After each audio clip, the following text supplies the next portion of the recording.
प्रिय छात्रों, राज्य जैव विविधता परीक्षा के लिए यह आपका दूसरा वीडियो है। पहला वीडियो आप ज़रूर देखें और इन्हीं दो वीडियो से आपको पेपर में बहुत सारे प्रश्न देखने को मिल सकते हैं। वीडियो आप ध्यान से देखें, सुनें और समझें। आपका प्रश्न है, बाह्य आक्रामक प्रजातियां माने खरपतवार जैव विविधता को कैसे प्रभावित करती हैं? ऐसे प्रभावित करती हैं कि जो खरपतवार होते हैं जहाँ पर भी पैदा हो जाते हैं तो वहाँ पर जो स्थानीय पेड़ पौधे होते हैं, स्थानीय प्रजातियों के पेड़ पौधे होते हैं, उनको खतरा हो जाता है क्योंकि उनको वो नष्ट कर देती हैं। जैसे कि उदाहरण के तौर पर देखते हैं, जो गांव के छात्र हैं, गाजर घास भयंकर होने लगी खेतों में, गाजर घास भयंकर होने लगी। अगर गाजर घास नहीं होती तो वहाँ पर चारा होता, तो चारा क्या स्थानीय प्रजाति है, तो स्थानीय प्रजाति जो है उसके लिए खतरा है। कौन है खतरा? खरपतवार, बाह्य आक्रामक प्रजाति। बाह्य का मतलब ये है, गाजर घास अपने देश में पहले नहीं थी। पूछना मम्मी पापा से कम 15 साल पहले या 20 साल पहले अपने देश में नहीं थी ये, अभी आई है बाहर से, किसी अनाज के साथ आ गई और धीरे धीरे पूरे देश में फैल गई गाजर घास। वो क्या है? खरपतवार है। ठीक है, तो स्थानीय प्रजातियों को एक खतरा उत्पन्न करती है। दूसरा प्रश्न है कि मध्य प्रदेश और छत्तीसगढ़ में जो आदिवासी रहते हैं वो कौन सी खेती करते हैं, उसका नाम क्या है? तो उस खेती का नाम है बैबार। कौन सा नाम है? बैबार। अगला प्रश्न है कि कौन सा संरक्षित क्षेत्र एशियाई शेर के पुनर्स्थापन व दूसरे आवास के रूप में तैयार किया गया है? माने एशियाई शेर कहाँ पाले जाएंगे? तो कूनो वन्य प्राणी अभयारण्य में, कूनो में पाले जाएंगे। अभी आपने सुना होगा नामीबिया से, अभी आपने अखबार में सुना होगा, टीवी में सुना होगा कि नामीबिया से चीते लाए गए। कहाँ पाला गया उनको बता दो? कूनो वन्य प्राणी अभयारण्य में पाला गया है। सभी ने फेसबुक पर, यूट्यूब पर ये वीडियो देखा ही होगा, चीतों का वीडियो देखा होगा, क्योंकि चीते हैं कहाँ से आए? नामीबिया से आए। कहाँ पर इनको रखा गया है? कूनो वन्य प्राणी अभयारण्य में रखा गया। ऐसे ही शिवपुर में एक पालपुर है, तो वहाँ पर भी शेरों को पाला जाएगा। फिर किसको न्यूट्रास्यूटिकल की श्रेणी में रखा जाता है? तो लघु अनाज को, लघु धान्य को न्यूट्रास्यूटिकल की श्रेणी में रखा जाता है। फिर ऐसे प्रश्न भी आपको आपके पेपर में देखने को मिलेंगे, एक शब्द में उत्तर देने वाले। एक शब्द में उत्तर दो, एक शब्द में उत्तर आपको देना है। प्रश्न है आपका कि पृथ्वी के फेफड़े कहलाते हैं। इसका सही उत्तर है उष्ण कटिबंधीय वर्षावन। ये वर्षावन ऐसे होते हैं, यहाँ पर पानी बरसता ही रहता है, बरसता ही रहता है। जब बरसता ही रहता है तो पेड़ पौधे भी ज़्यादा होंगे, पेड़ पौधे ज़्यादा होंगे तो ऑक्सीजन भी ज़्यादा पैदा होगी। और आप सभी जानते हैं ऑक्सीजन आप नाक के द्वारा कहाँ लेते हैं? फेफड़ों में भरते हैं, जिससे आप जीवित रहते हैं। तो जो उष्ण कटिबंधीय वर्षा वन है ये दक्षिण अमेरिका में है और इन्हें अमेजन के वन भी कहते हैं। यहाँ तरह तरह के पेड़ पौधे हैं, हज़ारों किलोमीटर तक पेड़ पौधे हैं। अब आपका दूसरा प्रश्न है, मध्य प्रदेश का राजकीय पक्षी कौन है? तो मध्य प्रदेश का राजकीय पक्षी है दूधराज, जिसे शाह बुलबुल भी कहते हैं और पैराडाइज फ्लाई कैचर भी कहते हैं। 3 तरह से प्रश्न बनता है आपका। फिर अगला प्रश्न है, laboratory for the conservation of endangered species, इसको लैकॉन्स कहते हैं शॉर्ट में। तो लैकॉन्स कहाँ है? तो लैकॉन्स हैदराबाद में है, लैकॉन्स CCMB हैदराबाद में है। अब है आपका प्रश्न कि विकास की वह प्रक्रिया जो वर्तमान पीढ़ी की आवश्यकताओं और आकांक्षाओं की पूर्ति भविष्य की पीढ़ी की आवश्यकताओं से बिना समझौता किए की जाती है कहलाती है संवहनीय विकास। ऐसे प्रश्न आपको मिलेंगे तो समझ के आपको हल करना है, इनका लॉजिक से कम संबंध होता है। अगला प्रश्न है, मोगली उत्सव की शुरुआत किस राष्ट्रीय उद्यान में की गई? तो आपको पता नहीं, मम्मी पापा से पूछ सकते हैं। पहले एक कार्टून आता था मोगली, ठीक है, बहुत फेमस कार्टून हुआ करता था वो, हम सब लोग देखा करते थे। तो जो मोगली उत्सव की शुरुआत है उसी के नाम पर ही रखा गया है। मोगली उत्सव की शुरुआत है वो पेंच राष्ट्रीय उद्यान से की गई है। कहाँ से की गई है? पेंच राष्ट्रीय उद्यान से मोगली उत्सव की शुरुआत की गई है। फिर कौन सा अंतर्राष्ट्रीय जैव विविधता वर्ष के रूप में जाना जाता है? कौन सा वर्ष? तो वर्ष 2010 अंतर्राष्ट्रीय जैव विविधता वर्ष के रूप में जाना जाता है। मध्य प्रदेश राज्य जैव विविधता बोर्ड की स्थापना किस वर्ष की गई? तो ये की गई आपकी 2005 में। राज्य जैव विविधता बोर्ड की स्थापना 2005 में की गई। भारत के राष्ट्रीय जैव विविधता लक्ष्य कितने हैं? तो ये हैं 12। इंपॉर्टेंट है। भारत के राष्ट्रीय जैव विविधता लक्ष्य कितने हैं? 12 हैं। ये इंपॉर्टेंट ये भी है कि BSI का पूरा नाम क्या है, और सरल भी है। B से क्या हो जाएगा? बोटेनिकल, S से सर्वे, I से इंडिया। माने पेड़ पौधों का सर्वे करने वाला संस्थान जो है BSI है, उसका पूरा नाम पूछा है botanical survey of India, BSI। फिर आपसे पूछा है कि COP 11 भारत के हैदराबाद शहर में किस वर्ष में आयोजित हुआ था? तो ये 2012 में जो COP जो आयोजित हुआ था, तो 2012 में हैदराबाद में आयोजित हुआ था। CCMB कहाँ है? हैदराबाद में। ये भी प्रश्न पूछ सकते हैं परीक्षा में आपसे। अगला प्रश्न है कि किस मछली को पानी के टाइगर के रूप में जाना जाता है? तो महासीर मछली अथवा टोर, इसको पिट्यूटोरा टोर भी कहते हैं। समझ रहे बात? तो मछली जो है एक महासीर मछली है, इसको पानी के टाइगर के रूप में जाना जाता है और मध्य प्रदेश की राजकीय मछली है। ध्यान दें, राजकीय पशु बारहसिंगा हो गया, राजकीय पक्षी शाह बुलबुल हो गया, और राजकीय मछली महासीर, इसे टोर पिट्यूटोरा कहते हैं। महासीर अथवा टोर ऐसे भी लिख सकते हैं। वैसे किताब में इसका नाम लिखा हुआ है टोर पिट्यूटोरा, लेकिन आप महासीर अथवा टोर लिख दें पूछा तो। राजस्थान का कौन सा समुदाय जीवों के संरक्षण के लिए देश भर से जाना जाता है? बिश्नोई समाज।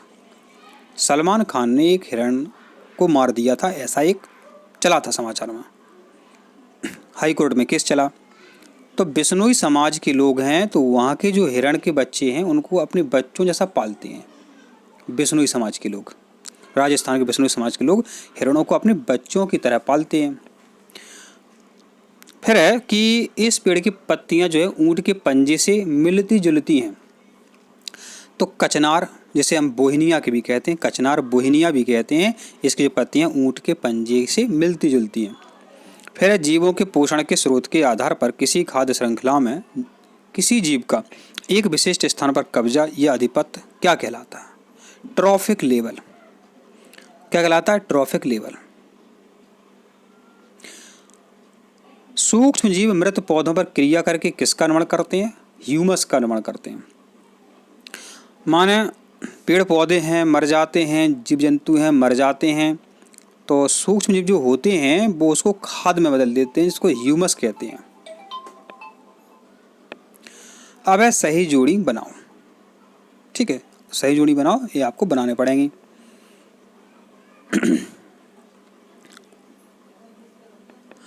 तो ये आपके सामने है। तो अनुपम मिश्र जो है इसके सामने आपको क्या लिखना है? आज भी खड़े हैं तालाब।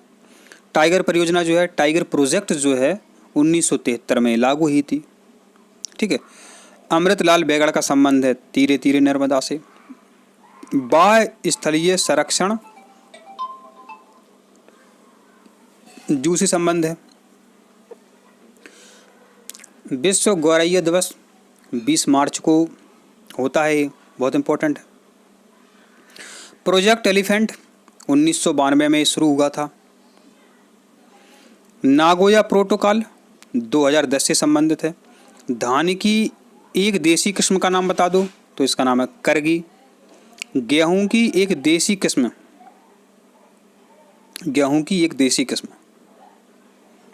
कौन सी है? कठिया है।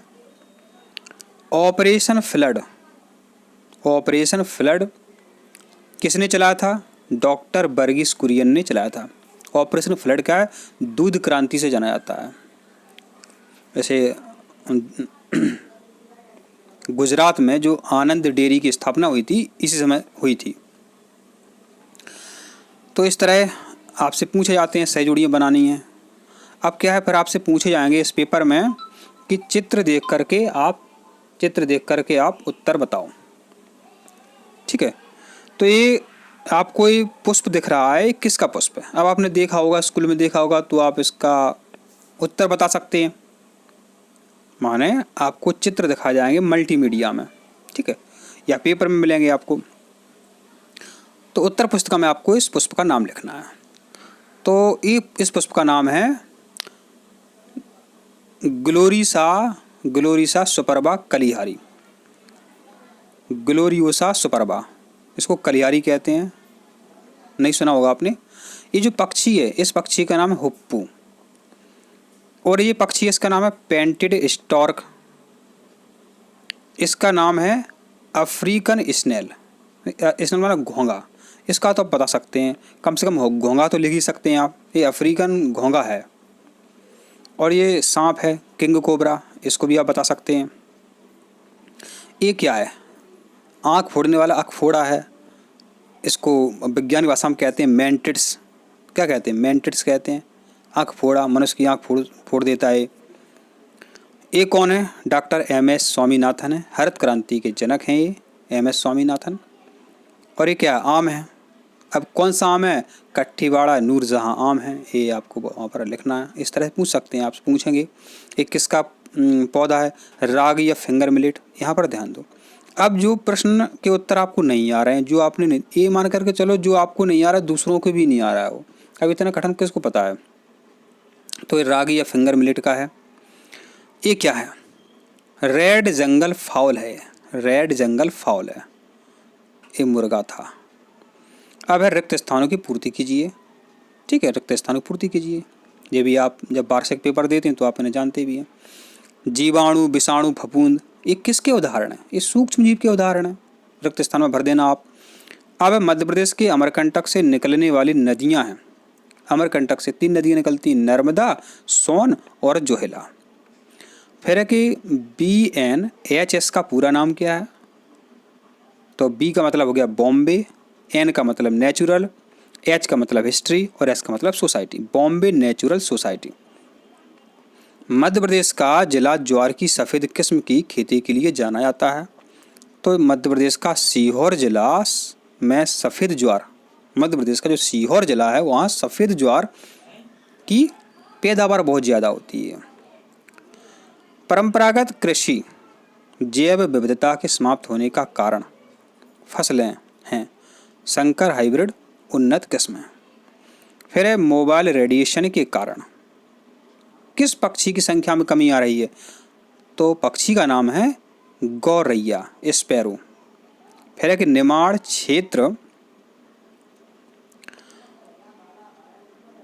क्षेत्र जो है बुंदेलखंड एरिया में पड़ता है। तो निमाड़ क्षेत्र में किस मसाले की खेती होती है? तो मिर्ची। निमाड़ में मिर्ची की खेती बहुत होती है, निमाड़ में। फिर है कि convention of biological diversity CBD का मुख्यालय कहाँ है? तो मॉन्ट्रियल, कनाडा में। कुछ प्रश्न कठिन रहते हैं तो वो सबको ही नहीं आते हैं। अगला प्रश्न है कि धान के खेतों से कौन सी ग्रीन हाउस गैस उत्सर्जित होती है? Methane gas.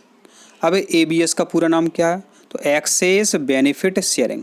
Access benefit sharing. तो बच्चों कई प्रश्न ऐसे हैं बहुत कठिन हैं, आपसे भी पूछेंगे वो। तो ऐसे प्रश्नों को तो किताबों में नहीं मिलेंगे आपको। जो कठिन है वो सबके लिए कठिन है, चिंता ना करें आप। अब आपसे परीक्षा में और क्या पूछे जाएंगे? तो भाग 6 में आपसे सत्य असत्य वाले प्रश्न पूछे जाएंगे, देख लेते हैं। तो ब्लैक नेक क्रेन विश्व का सबसे लंबा उड़ने वाला पक्षी है, तो ये असत्य है आपका। कठिया, सरबती, लोकमन चावली किस्में, ये तो असत्य है क्योंकि अभी अपन देख रहे थे गेहूं की किस्में हैं कठिया। चिल्का झील रामसर साइट है जो मध्य प्रदेश में है, ये असत्य है क्योंकि चिल्का झील उड़ीसा में। आपने इसको याद किया है, कक्षा 8 से इसको पढ़ते चले आ रहे हैं आप। चीतल मध्य प्रदेश का राज्य की पशु है। देखिए ये कितना गलत है ये। अभी अपन ने क्या पढ़ा था? राज्य की पशु क्या है? बारहसिंगा है मध्य प्रदेश का राज्य की पशु। कितने सरल प्रश्न बन रहे हैं यहाँ पे आपके। अब दलहन के उत्पादन में मध्य प्रदेश का देश में पहला स्थान है। सबको पता है, तुमको पता है, हमको पता है, आपके मम्मी पापा को पता है। दलहन माने दालें बहुत होती हैं यहाँ पर। सोयाबीन भयंकर होती है, सोयाबीन राज्य को बोलते हैं इसको। अब सतना जिले में नेहरू हिल्स को जैव विविधता विरासत स्थल घोषित किया गया है, तो ये सत्य है। टिंकरेट, करैत, सैंडबुआ, केंचुआ की प्रजातियां हैं, असत्य है। करैत, करैत सांप की किस्म है। करैत बहुत खराब सांप है ये, करैत। अब केंचुआ की बोल रहा है ये, तो गलत हो गया। अब वियना संधि का संबंध ओजोन परत के संरक्षण से है, तो बिल्कुल सत्य है। संयुक्त राष्ट्र पर्यावरण कार्यक्रम स्टॉकहोम कॉन्फ्रेंस का परिणाम था, तो ये भी सत्य है। साइलेंट स्प्रिंग, रेचल कार्सन द्वारा लिखित पुस्तक रासायनिक खाद्य के दुष्परिणामों पर केंद्रित है, तो ये भी सत्य है आपका। फिर है कि विश्व में गाय की सबसे छोटी नस्ल बैचूर केरल की स्थानीय नस्ल है, तो ये सत्य है। मध्य प्रदेश में बुरहानपुर केला उत्पादन के लिए जाना जाता है, तो ये भी सत्य है। श्री राजेंद्र सिंह को वाटरमैन ऑफ इंडिया के नाम से जाना जाता है, तो ये बिल्कुल सत्य है। इम्पोर्टेंट प्रश्न है, ये पीएससी की परीक्षाओं तक पूछा गया है। अब एशियाई जंगली गधा रन ऑफ कच्छ में पाया जाता है, ये सत्य है। जंगली गधा है, एशियाई जंगली गधा है, वो कहाँ मिलता है? रन ऑफ कच्छ में। रन ऑफ कच्छ कहाँ है ये पूछ लें आपसे, तो बता देना गुजरात में है। फिर है धरती के अंदर का वह स्थान जहाँ भूजल कठोर परतों के बीच में जमा होता है एक्वीफायर कहलाता है, तो इसका उत्तर भी क्या है? सत्य है। तो प्रिय छात्रों, हमने आपको सभी प्रश्नों के उत्तर कंप्लीट करा दिए हैं। तो मिलते हैं अगली वीडियो में। आप सभी स्वस्थ रहो, खुश रहो, ठीक है। तो इनसे ही परीक्षा में प्रश्न आने वाले हैं, तो आप ये भी निर्देश देख सकते हैं। आप कोई भी पेपर दें, आपको निर्देश तो अच्छे से देखना ही है, निर्देश आपको अच्छे से देखना ही है,